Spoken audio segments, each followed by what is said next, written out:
नमस्कार, माझी पाककलामध्ये मी मानसी तुम्हा सर्वांचं खूप खूप स्वागत करते. तर आज आपण बनवते कुकरच्या फक्त 2 शिट्ट्यांमध्ये तयार होणारी झटपट अशी पावभाजी. चवीला खूपच अप्रतिम अशी ही पावभाजी तयार होते. रात्री जर का आपण सगळी पूर्वतयारी करून ठेवली म्हणजे भाज्या वगैरे चिरून ठेवल्या, तर सकाळी टिफिनसाठी सुद्धा अवघ्या 15 ते 20 मिनिटात आपण ही पावभाजी तयार करू शकतो. अगदी झटपट आणि टेस्टी ही पावभाजी तयार होते. तर पटकन सुरुवात करूया रेसिपीला. इथे मी 3 मोठ्या साईजच्या सिमला मिरची घेतल्यात आणि एक मोठी वाटी भरून कोबी घेतलेला आहे, चिरून घेतलाय कोबी. आता इथे मी फ्लॉवर ऐवजी कोबी घेतलेला आहे. त्याचबरोबर 3 बटाटे घेतले, 2 मोठ्या साईजचे कांदे आणि 2 मोठ्या साईजचे टोमॅटो घेतलेले आहेत. आता हे सगळे पदार्थ मी चॉप करून घेणार आहे. त्याचबरोबर अर्धी वाटी इतके मटार घेतलेले आहेत. आता जाड-बुडाचा कुकर घ्यायचा. त्यामध्ये 2 डाव इतकं तेल घालायचं. तेल चांगलं तापू द्यायचं. मग यामध्ये 1 चमचा जिरं जाईल. जिरं फुललं की लगेचच यामध्ये कांदा घालायचा. तर कांदा इथे असा मी जाडसरच चॉप करून घेतलेला आहे. आता इथे सगळे पदार्थ मी ना जाडसरच चॉप करून घेतलेत, कारण नंतर आपण हे मॅश करणार आहोत सगळ्या भाज्या वगैरे. त्यामुळे इथे जाडसर भाज्या आपण चिरून घेतल्या तरी काहीच हरकत नाही. आता कांदा हलकासा गुलाबी रंग येईपर्यंत इथे परतवून घेतलाय मी. यामध्ये जाईल 1 चमचा आलं लसूण पेस्ट. ती देखील 1 ते 1.5 मिनिटांसाठी कांद्यासोबत छान तेलावरती परतवून घ्यायची आहे. आणि मग यामध्ये टोमॅटो घालून घ्यायचे. टोमॅटो देखील मी जाडसरच चॉप करून घेतलेले आहेत.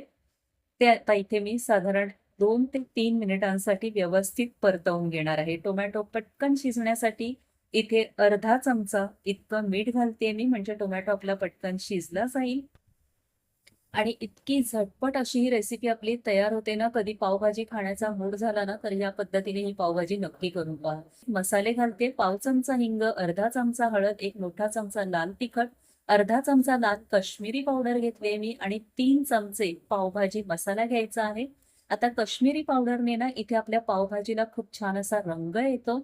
कोणताही आर्टिफिशियल रंग इथे ऍड करण्याची आपल्याला गरज भासणार नाही. अगदी नॅचरल रंग आपल्या भाजीला इथे येतो. सगळे मसाले मिक्स करून घेऊयात. मसाले जळू नयेत म्हणून थोडंसं पाणी घातलं इथे मी. आणि आता तेल सुटेपर्यंत आपल्याला हे मसाले परतवून घ्यायचे आहेत.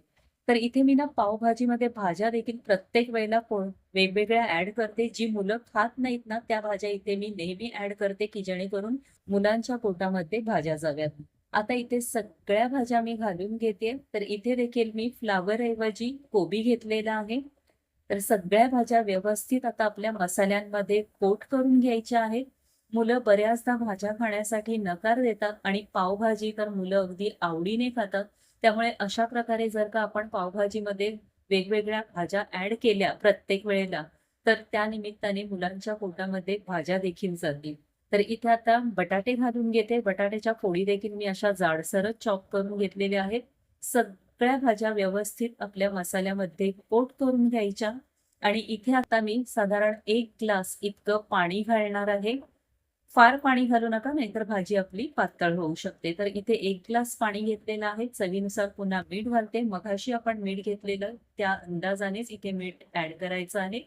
मिक्स करून घेतल्यात सगळ्या भाज्या. आणि आता कुकरचं झाकण लावून घ्यायचं आणि फक्त 2 शिट्ट्या करून घ्यायच्या आहेत. 2 शिट्ट्यांमध्ये आपली भाजी छान अशी शिजली जाते. इथे मी 2 शिट्ट्या करून घेतलेल्या आहेत आणि कुकर थंड करून घेतलाय. उघडून पाहूया कुकर आपण. आणि तुम्ही बघू शकताय मस्त अशा भाज्या आपल्या इथे शिजल्या गेल्यात. चमच्याने एकदा फक्त मिक्स करून घेते. आणि इथे मात्र एक गोष्ट लक्षात ठेवायची आहे फक्त, की कुकर उघडल्या-उघडल्या लगेचच आपण ह्या भाज्या मॅश करून घ्यायच्या आहेत.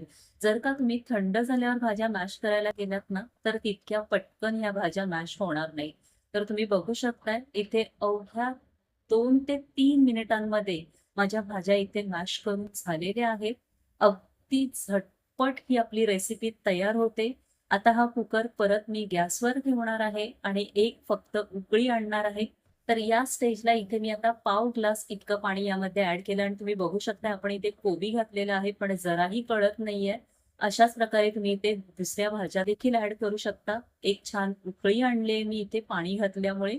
आणि वरनं आता थोडीशी कोथिंबीर घालते आणि मस्त अशी ही पावभाजी आपली तयार होते. चवीला देखील तितकीच अप्रतिम लागते. मुलांच्या जराही लक्षात येत नाही आपण इथे कोणत्या भाज्या ॲड केल्यात त्या.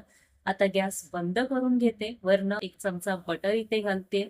आणि अफलातून अशी पावभाजी आपली तयार झालेली आहे. मसाला पाव किंवा साधे पाव कोणतेही पाव तुम्ही इथे सर्व्ह करू शकता. आणि इथे जर का तुम्हाला मसाला पाव हवा असेल, तर यातली थोडीशी भाजी आणि लाल तिखट तव्यावर घेऊन थोडंसं गरम करून घ्यायचं आणि त्यामध्ये पाव आपले परतवून घ्यायचे आणि ते मस्त अशी पावभाजी आपली रेडी आहे. तर एकदा नक्की करून पहा. रेसिपी आवडली तर लाईक आणि शेअर जरूर करा. त्याचबरोबर चॅनलवर नवीन असाल तर पटकन सबस्क्राईब करा, म्हणजेच अशा छान आणि नवीन रेसिपीज तुम्हाला पाहायला मिळतील. तोपर्यंत टाटा, बाय बाय.